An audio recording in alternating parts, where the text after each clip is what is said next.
Os pediría por favor que prestaseis muchísima atención a este vídeo, porque os tengo que decir una cosa muy clara.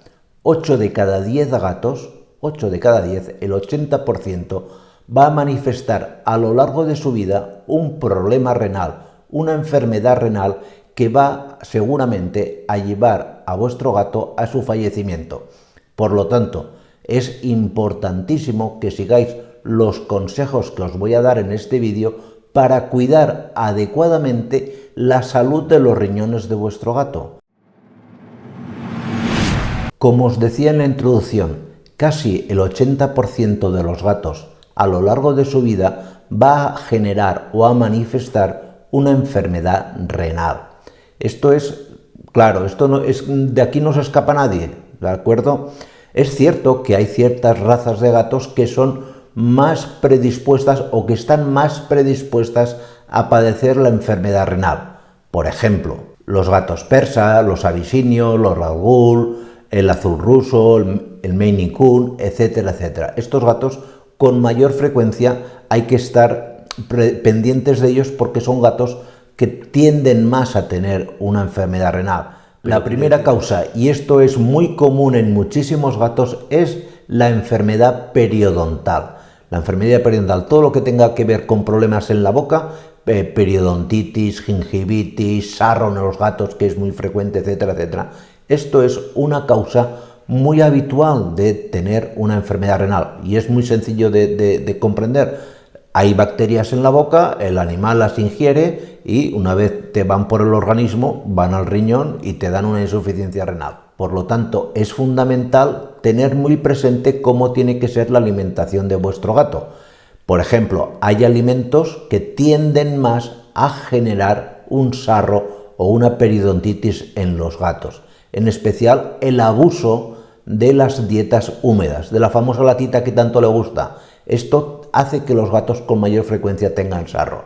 ¿Y cómo se puede corregir? Pues primero, limpiándole los dientes en profundidad, esto hay que hacerlo, ya sé que es un incordio, o también periódicamente dándole alimento seco, croqueta o pienso, que el animal simplemente por el hecho de morder y raer el alimento se autolimpia los dientes. Otra causa muy frecuente y común de enfermedad renal en los gatos son las enfermedades infecciosas, la leucemia, la inmunodeficiencia, etcétera.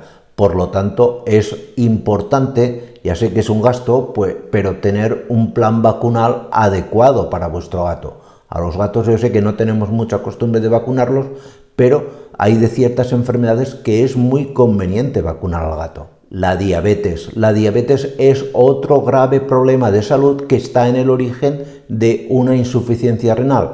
El clásico gato gordito, esto no es positivo para nada, ¿de acuerdo? Yo sé que tenemos mucha tendencia a darles golosinas que les gustan mucho, golosinas que por lo general llevan mucha grasa, que no solamente te van a generar una pancreatitis por el exceso de grasa, sino que al mismo tiempo te pueden generar una insuficiencia renal, como vamos a hablar ahora. Y luego, otra causa muy común son las intoxicaciones, sobre todo por medicamentos. Es muy común que a lo mejor te hayas tomado un vaso con paracetamol, te dejas un poquito y el gato que te ha visto beber de ahí se va y bebe. O has abierto un medicamento y has dejado el envoltorio y el gato va y lo lame. ¿Y qué síntomas o señales os tienen que hacer pensar que vuestro gato está empezando a desarrollar una enfermedad renal, una insuficiencia en este caso? Pues básicamente, en primer lugar, os tenéis que fijar en que vuestro gato empieza a vomitar con mayor frecuencia de lo habitual. No quiere decir que esté vomitando cada 2 por 3, pero sí que observáis que un día ha vomitado 2 veces, luego un día está tranquilo, luego al día siguiente vomita 1 o 3 veces. También os tiene que llamar la atención que vuestro gato pierde el apetito, no come tanto como antes, no come con tanta avidez y encima empieza a perder peso. Esto es más llamativo sobre todo en los gatos gorditos que os comentaba antes.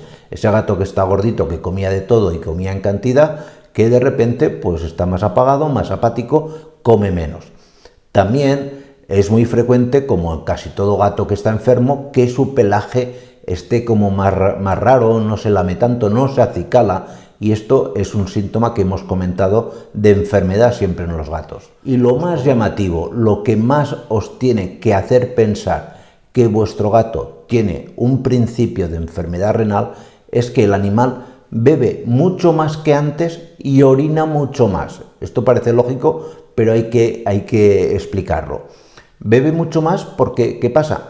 Que su riñón no funciona bien, no filtra bien, y al no filtrar bien, pues el reflejo de sed no está adecuadamente controlado. El animal bebe mucho más y orina mucho más porque encima, como tiene el riñón estropeado o lo empieza a tener estropeado, no concentra la orina no le sale tan amarilla, no le huele tanto como antiguamente. Esto os tiene también que llamar la atención. Esto, por lo tanto, cuando veáis que bebe mucho y orina mucho, ya es un claro síntoma de alarma. Si lo veis acompañado con pérdida de apetito, con vómitos, etcétera, hombre, pueden ser otras cosas, pero yo casi que os diría con un 90% de que muy posiblemente tenga un problema de riñón. ¿Y qué podéis hacer vosotros para prevenir el que vuestro gato desarrolle este problema? Vamos a ver, os tengo que decir de antemano que, como os decía al principio, hay ciertas razas de gatos donde es más frecuente. Tienen situaciones anatómicas de su riñón que favorecen la presencia de esta enfermedad. Aquí, básicamente, lo que hay que hacer con estos gatos es estar más pendiente de cuánto orina, de que si vomita, etc. Por lo tanto, en esas razas, mucho cuidado. Y luego es muy importante que el gato beba, y que beba lo que tiene que beber. Es decir, un gato de 4 kilos tiene que beber aproximadamente 1/4 de litro de agua. Os pongo este peso y este volumen porque así se os quedará un poco más. 4 kilos, 1/4 de litro, un vaso. Esto a lo largo del día. Yo sé que no es fácil, que los gatos son muy señoritos, que no sabes nunca cuánto ha bebido. En este caso, tienes que apoyarte, si el gato no es un gato muy bebedor, pues en darle alimentación húmeda. Ojo, vigilando la salud de sus dientes, porque si no, estamos haciendo un pan con unas tortas. Y aparte de esta comida húmeda, podéis hacer otras cosas. Por ejemplo, poner varios bebederos en la casa. El gato es un animal que no bebe mucho, hay gatos que no les gusta beber y por lo tanto es conveniente poner agua en diferentes puntos. No pongáis nunca, y esto también es muy importante, el bebedero al lado del comedero. Y esto me diréis, ¿y esto qué tiene que ver? Pues muy sencillo. El gato, tenéis que acordaros que es un animal que hasta hace poco era un animal salvaje y ningún animal salvaje bebe al lado de un sitio donde ha comido. Esto tiene una explicación muy sencilla. Pensar que el gato, cuando era un animal salvaje, se alimentaba de una presa, y esa presa, si estaba al lado de un sitio donde había agua, el gato, porque ya lo habría visto ancestralmente en otros gatos, ya no bebe de esa agua caso de que pudiera estar contaminada. Esto el gato no te lo va a explicar, pero está más que demostrado. Fijaros que primero los felinos salvajes comen y luego se van a beber a otro sitio. Esto es algo que la naturaleza les ha dotado de este sexto sentido para evitar las aguas contaminadas. Y también, y esto en el caso de los gatos viene genial, es que pongáis algún bebedero. Yo sé que son más caros, pero estos bebederos que van como una fuente que hacen chorrear el agua, el sonido del agua, el ver que el agua está fresca y limpia, atrae mucho beber a los gatos. Y es también muy importante que llevéis un control exhaustivo de la alimentación de vuestro gato. ¿Esto qué quiere decir? Pues que el gato es básicamente un animal carnívoro. La alimentación del gato tiene que ser básicamente proteica. Es cierto que los fabricantes te suelen poner trocitos de zanahoria y demás para abaratar. Bueno, si lleva zanahoria, tira que te va. Pero no es conveniente alimentos que lleven cereales. Esto descartarlo, salvo excepciones como pueda ser el arroz en casos muy puntuales. Y luego hay que controlar que el alimento que le deis no tenga un exceso ni en sodio ni en potasio. Los excesos de sodio y potasio agravarán o acelerarán la presencia de una enfermedad renal. ¿De acuerdo? Y por último, y esto ya es un poquito de perogrullo, no des medicamentos tuyos a tu gato. Yo sé que tenemos el ibuprofeno y piensas que darle ibuprofeno, esto viene genial. No, el ibuprofeno y el paracetamol o la aspirina son muy tóxicos para los gatos. no los pueden metabolizar. Es cierto que me habéis visto comentar en algunos vídeos, y os lo pondremos por aquí arriba alguno, que se puede dar paracetamol en ciertos casos, pero en ese mismo vídeo os hago hincapié de que es muy difícil dar paracetamol porque la dosis es muy baja y que siempre os recomiendo que, en caso de darlo, que sea con la supervisión de un veterinario. Pues nada más, muchísimas gracias y nos vemos en siguientes vídeos. Cuidaros mucho. Chao.